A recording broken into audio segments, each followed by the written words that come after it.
देखिए, कैंसर जो है एक ऐसी बीमारी है जो ना हो तो अच्छा है। मैं कैंसर का डॉक्टर होकर ये बात कह रहा हूँ। कैंसर इम्यूनोथेरेपी में मैं काम करता हूँ और मुझे लोगों ने अक्सर पूछा सा रहा कि आप जो है कैंसर के बारे में विस्तार से बताते हैं, तो लेकिन कैंसर ना हो इसके बारे में भी तो हम कुछ कोशिश कर सकते हैं।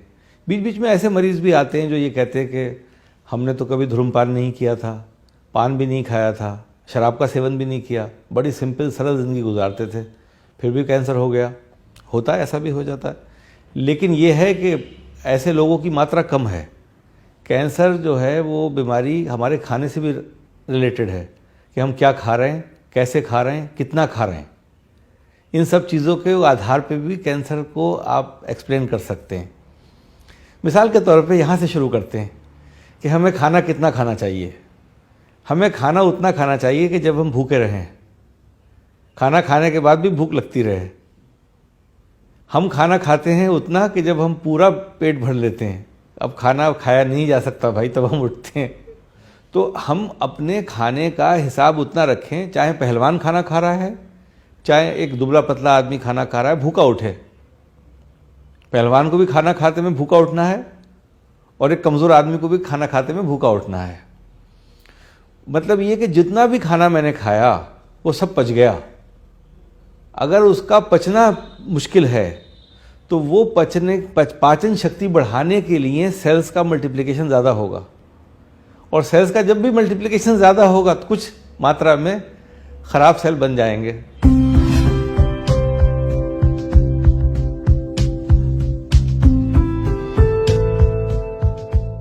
कुछ खाने ऐसे होते हैं जो हम बोलते हैं अंग्रेज़ी में इन्फ्लेमेटरी फूड्स हैं। पल्सेस इन्फ्लेमेटरी फूड्स में आती हैं। पल्सेस से मुराद है दालें, जो हम दाल खाते हैं। आपने कभी भी बाहर जो लोग जाते हैं, आजकल तो सभी लोग बाहर जाते हैं, बाहर जाना कोई, आपने कभी नहीं देखा होगा अंग्रेज़ दाल खाते हैं। दाल खाता हुआ अंग्रेज़ आपको बहुत कम मिला होगा, शायद मिला ही नहीं होगा। चाहे वो अमेरिका में हो, चाहे वो साउथ अमेरिका, नॉर्थ अमेरिका हो, चाहे यूरोप हो, दालों का खाना बहुत नहीं माना जाता है। दाल बेसिकली ये नहीं मतलब है इसका कि दाल जो है वो अमेरिकन जानते नहीं है कि दाल क्या होती है, या वो अंग्रेज़ जानता नहीं है कि दाल क्या होती है। दाल उसे पता है दाल क्या होती है, लेकिन खाता नहीं है वो।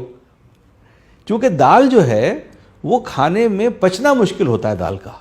दाल की जो हमारी पाचन शक्ति है उसको बहुत कार्य करना पड़ता है उसको पचाने में। जैसे कि मिसाल के तौर पे बेसन आप खा लें तो बेसन से पेट खराब हो जाता है यूजुअली।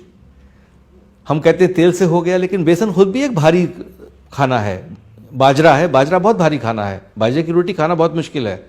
गेहूं तकरीबन हम सब खा लेते हैं। इसी हिसाब से अगर गेहूं की तुलना दाल से करें तो दाल बहुत भारी खाना है। भारी खाना जो देर तक पेट में रहे और पाचन शक्ति को ज़्यादा काम करने पे मजबूर करे, वो इन्फ्लेमेटरी खाना होता है। इन्फ्लेमेटरी मतलब इन्फ्लेमेशन का हिंदी अनुवाद सूजन है, जो सही अनुवाद नहीं है। इन्फ्लेमेशन से मतलब होता है मुस्तकिल जद्दोजहद, उसे बोलते हैं इन्फ्लेमेशन।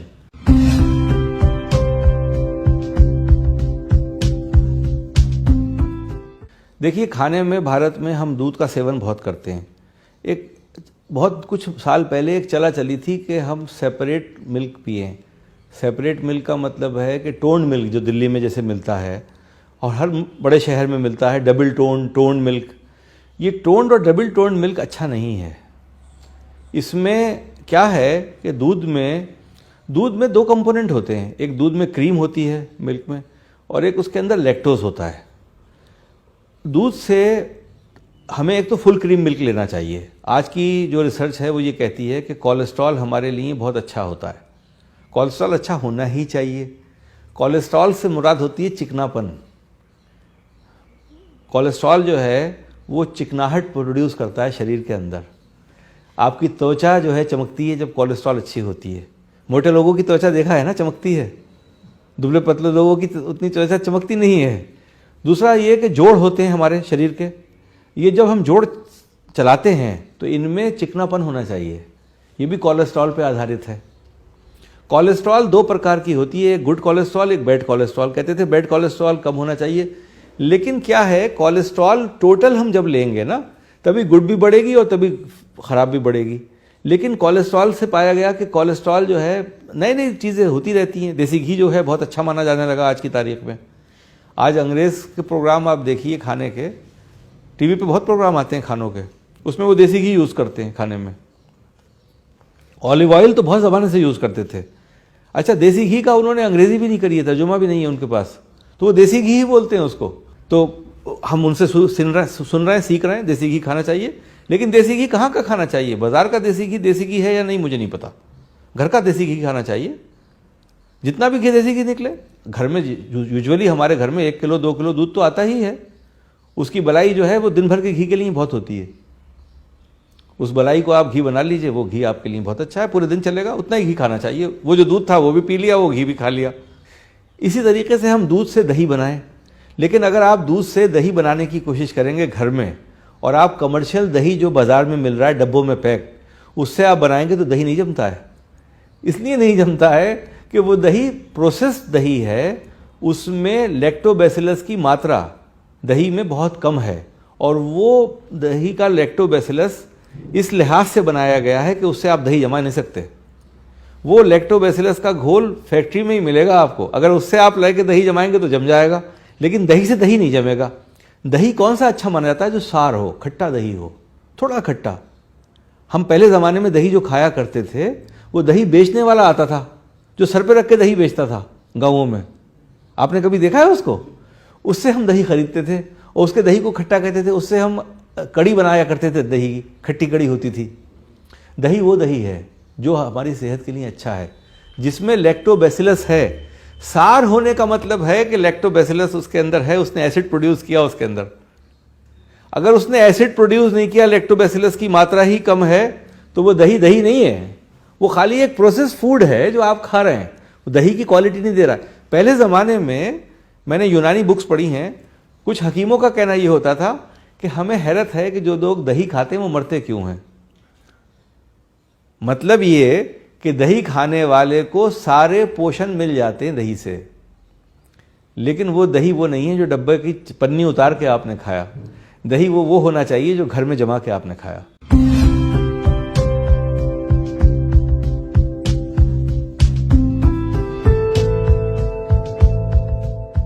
सबसे बुरा खाना क्या है ये सुन लीजिए, शक्कर। गन्ना बुरा नहीं है। गन्ने का जूस आप कितना पी लेंगे? 2 गिलास, शायद 2 गिलास भी बहुत कम लोग पीते होंगे, 1 गिलास भी बहुत कम पीते होंगे। लेकिन शक्कर कितने से बनती है? गन्ने से। बहुत ज़्यादा गन्ने से बहुत कम शक्कर बनती है। बहुत ज़्यादा गन्ना चाहिए तब हमें शक्कर मिलेगी। कुछ का कहना है 7 गन्ने 8 गन्ने मिलाओ तब जाके थोड़ी सी शक्कर बनती है। मालूम ही है। तो शक्कर तो बहुत महंगी होती है ना गन्ने के मुकाबले में। रिफाइंड शुगर ये ख़राब है, गुड़ फिर भी बेहतर है। रिफाइंड शुगर क्यों ख़राब है? रिफाइंड शुगर का जो प्रोसेसिंग है वो केमिकल्स के थ्रू होता है, और केमिकल्स का एक्सट्रैक्शन शुगर से हो नहीं पाता है। तो वो शुगर जो है वो ख़राब है, रिफाइंड शुगर ख़राब है। हम ज़्यादा मात्रा में खाते हैं। वो क्या करती है? सिंपली, शुगर मना नहीं कर रहा हूँ मैं ज़्यादा शुगर की बात कर रहा हूँ कि हमने सुबह से शाम तक मिठाई खूब खाई, वो गलत है। कभी कभी ओकेजनली मिठाई खा ली, ठीक है। चॉकलेट भी हम खाते हैं, वो भी गलत है। केक्स खाते हैं, पेस्ट्रीज खाते हैं, वो भी हमेशा नहीं खाना चाहिए, कम मात्रा में खाना चाहिए।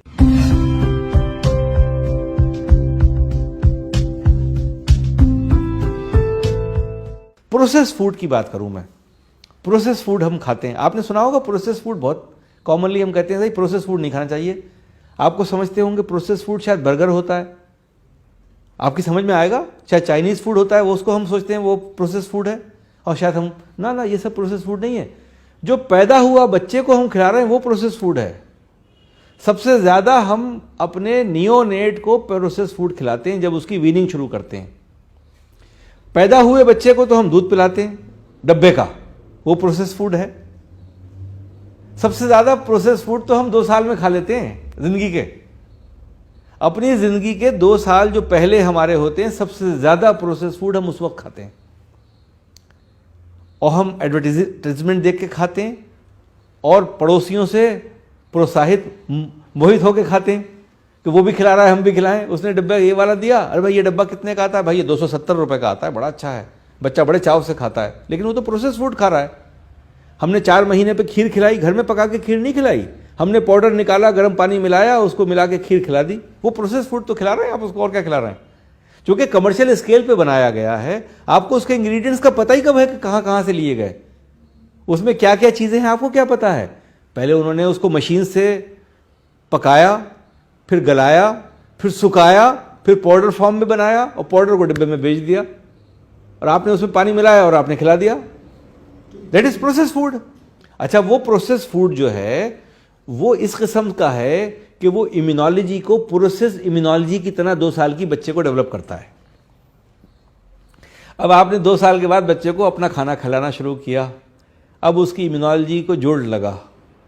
जो इम्यूनोलॉजी प्रोसेस फूड पे तैयार हुई थी, वो इम्यूनोलॉजी अब शिफ्ट कर रही है अपने आप को डिफरेंट फूड पे, जो आपने घर में खाना आप खुद बड़े होके खा रहे थे कि भाई अब बच्चे को चावल खिलाओ, भाई बच्चे को अब ये खिलाओ, बच्चे को खाना बैठ के मेज पे खिलाइए।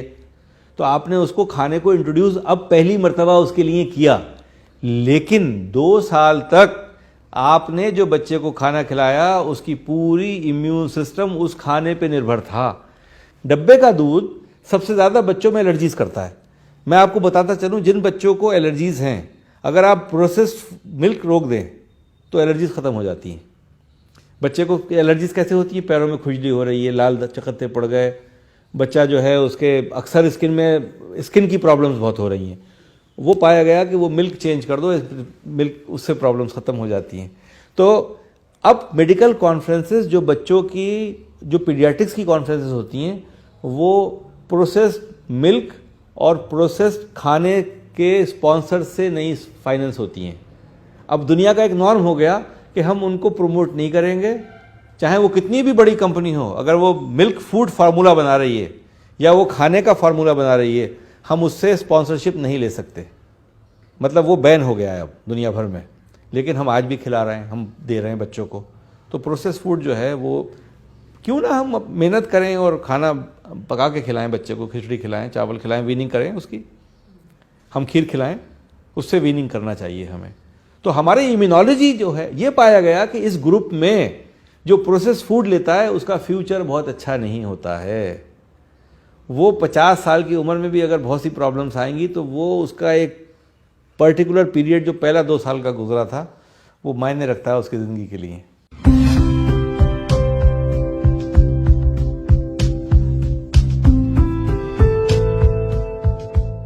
भारत में वेजिटेबल्स को हम पका के खाते हैं। हम में और उनमें थोड़ा सा ये फ़र्क है। जब हम लोग कहते हैं वेस्टर्न कंट्रीज़ में वो वेजिटेबल्स को कच्चा खाते हैं, बॉईल करके खाते हैं, हमारे यहाँ वो रिवाज नहीं है। हम पका के खाते हैं, मसाले डाल के खाते हैं।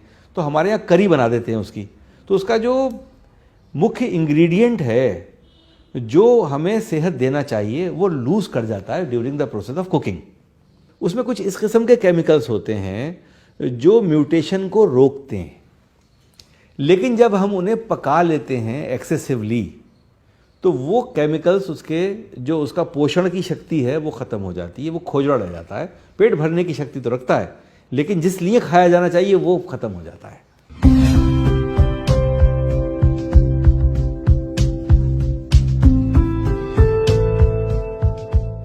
अच्छा, मीट में 2-3 तरह की वैरायटीज़ होती हैं। एक तो सी फूड होता है जिसमें फ़िश हम प्राइमरी भारत में खाते हैं, मछली खाते हैं। मछली बहुत अच्छा खाना माना जाता है मीट में। मछली खाने वाले लोगों के लिए ये कहा जाता है कि वो बहुत ही अच्छा पोषण देती है, और क्योंकि बहुत लाइट होती है और फिलिंग होती है, तो जो आपका स्टमक से संदेश ब्रेन में जाता है वो मछली खा के बहुत जल्दी चला जाता है। तो आप बहुत कम मात्रा में मछली खाते हैं। आपने किसी को नहीं देखा होगा कि मुर्गे के बराबर मछली खा ले। मछली के 2 पीस खाया, आपने का पेट भर गया। 3 पीस खाया, आपने का पेट भर गया, क्योंकि संदेश भी जल्दी पहुंच गया ब्रेन को कि भाई खाना खा चुके हम। हमारा पूरा बॉडी जो है केमिकल से रिएक्शन से होती है ना। जैसे कि हमने किसी को छुआ तो महसूस हुआ कि ठंडा है, किसी को छुआ तो महसूस हुआ गर्म है। तो ऐसे ही हमारे पेट भी छूता है खाने को, तो उसको मालूम होता है कि भाई खाना खा लिया मैंने, एनफ। तो मछली का खाना अच्छा है। अब हम अक्सर ये कहते हैं कि रेड मीट और वाइट मीट में तुलना करते हैं कि वाइट मीट अच्छा है, रेड मीट ख़राब है। ऐसा नहीं है। वाइट मीट की मात्रा ज़्यादा चाहिए खाने के लिए बमुकाबले रेड मीट के। अगर हम रेड मीट कम खा रहे हैं तो हमें 3 गुना वाइट मीट खाना है उसके एनर्जी के लिए, एनर्जी रेड मीट ज़्यादा देता है, वाइट मीट कम देता है। रेड मीट और वाइट मीट में सिर्फ इतना सा अंतर है। अच्छा, चूंकि कोलेस्ट्रॉल रेड मीट में ज़्यादा होती है, अब मान लिया गया कि कोलेस्ट्रॉल तो अच्छी है सेहत के लिए, अब तो साइंटिस्ट ने कह दिया कोलेस्ट्रॉल तो बहुत अच्छा है भाई, हम लोग तैयार हो गए कि भाई बहुत अच्छा है। पहले से मालूम था कि बहुत अच्छा है, हम पहले से ही खाया करते थे चीज़ें अच्छी। तो हमारा जो खाना है वो रेड मीट भी बुरा नहीं है। रेड मीट तो बहुत लोग खाते हैं। तो रेड मीट से मुराद है कि 4 पैरों पे चलने वाले जानवर के गोश्त को रेड मीट कहते हैं, 2 पैरों वाले चलने वाले को वाइट मीट कहते हैं। जितनी बर्ड्स हैं उनका मीट वाइट है, चिकन समेत। फिश भी वाइट मीट में कैटेगराइज होता है, लेकिन फिश रेड मीट भी होता है। अगर आपने सैल्मन फिश देखी हो तो वो रेड होती है, उसको रेड मीट की तुलना में रखते हैं। है वो फिश लेकिन रेड मीट है, वो भी बहुत अच्छा पाया जाता है।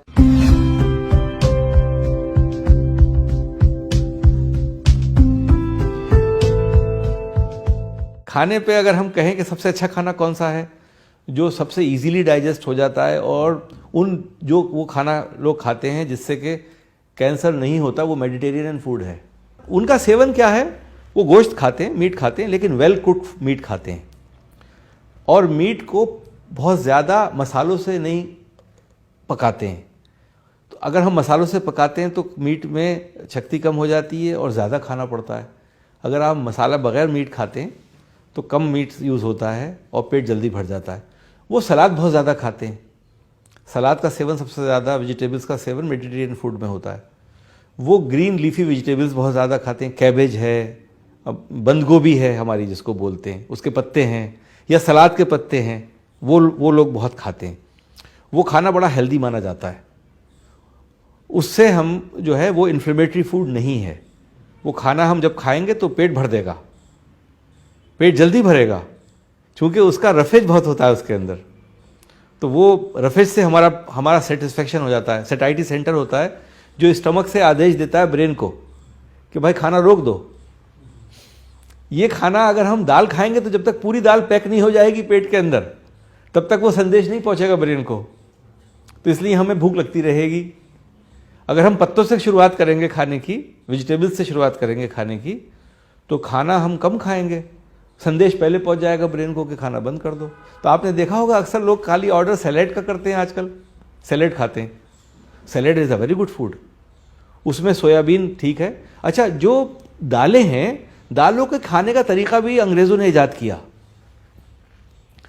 स्प्राउट्स खाते हैं वो, जो कच्ची होती है लेकिन जिसमें पत्ता निकलने लगता है पानी से, पानी में डाल दिया, वो उगने लगी, उसमें उगाव आ गया। वो पकी नहीं, कच्ची है वो, लेकिन वो कम मात्रा में खाते हैं हम बहुत, क्योंकि टेस्टी नहीं होती है, न्यूट्रिशनल एस्पेक्ट सारे पूरे कर देती है।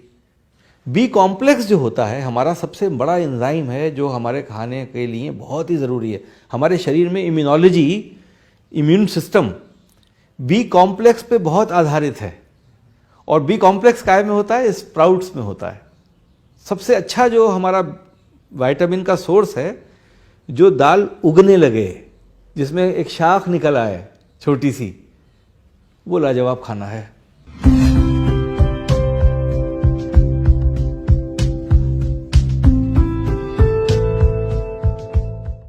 देखिए, हिंदुस्तान में कैंसर जो है मुख्य रूप से ओरल कैविटी कैंसर सबसे ज़्यादा पाया जाता है, और वो हमारा तंबाकू के सेवन से है। उसका डायरेक्ट रिलेशनशिप गुटखा खाने से है। और ये कैंसर भी यूजुअली हमारे रूरल एरियाज़ में ज़्यादा होता है। तो वो ओरल कैविटी कैंसर बहुत ज़्यादा है हमारे यहाँ। ब्रेस्ट कैंसर बहुत ज़्यादा है। ब्रेस्ट कैंसर का कारण है, ब्रेस्ट कैंसर में अगर कारण पाए जाएं, लेट मैरिजेज़ हैं, बच्चे लेट पैदा होना, या बच्चों को दूध नहीं पिलाना। ये 2-3 मुख्य कारण हैं जिससे कि ब्रेस्ट कैंसर बहुत होता है। ओवेरियन कैंसर शायद वैसे ही होता है जैसे कि ब्रेस्ट कैंसर होता है। इसमें हम लोग बहुत से आजकल औरतें हैं, वैसे तो रिसर्चेज में तो ये प्रूव किया गया है कि साहब जो पिल्स हैं, ओस्ट्रोजन पिल्स हैं, प्रोजेस्टेरॉन पिल्स हैं, जिनको हम कहते हैं कि ओरल पिल्स हैं, जो औरतें खाती हैं कि जो बच्चा रोकने के लिए, वो कैंसर से प्रिवेंटिव हैं। लेकिन ऐसा है नहीं, कैंसर से वो प्रिवेंशन नहीं करती हैं, क्योंकि हम उनके एस्ट्रोजन और प्रोजेस्टेरॉन को मैनेज कर रहे हैं, नेचुरल साइकिल में दुविधा बना रहे हैं। जब नेचुरल साइकिल में दुविधा बनाएंगे तो नेचुरल साइकिल में दुविधा बनाने से कारण म्यूटेशन होगा। म्यूटेशन को आप रोक नहीं सकते। अगर किसी चीज़ को आप रोक रहे हैं means you are trying to generate new type of cells, आप नए आकार के सेल्स बनाने की कोशिश कर रहे हैं, वही म्यूटेशन है। तो अब स्वाद का मामला आता है, स्वाद कैसे लें? तो अचार से लेते हैं, पिकल्स से लेते हैं, अचार बहुत खाते हैं। अचार क्या होता है? आम का अचार आपने देखा होगा, कहते हैं बहुत अच्छा अचार हो गया, गल गया पूरी तरह, बिल्कुल चुटकी से छुओ तो टूट रहा है। और वो अचार कैसे बनता है? पका के नहीं बनता है, गला के बनता है, केमिकल से, सनलाइट से बनता है, सूरज की किरणों से बनाते हैं। तो वो डिके होता है हल्के हल्के। डिके का मतलब ये है, डिके को अगर मैं कहूँ हिंदी में अनुवाद उसका सड़ा हुआ, तो सड़ा हुआ तो नहीं बोलूँगा, लेकिन डिके ही बोलूँगा कि वो डिके हो रहा है। वो खाना हमने उसको हल्के हल्के गलाया केमिकल्स के द्वारा।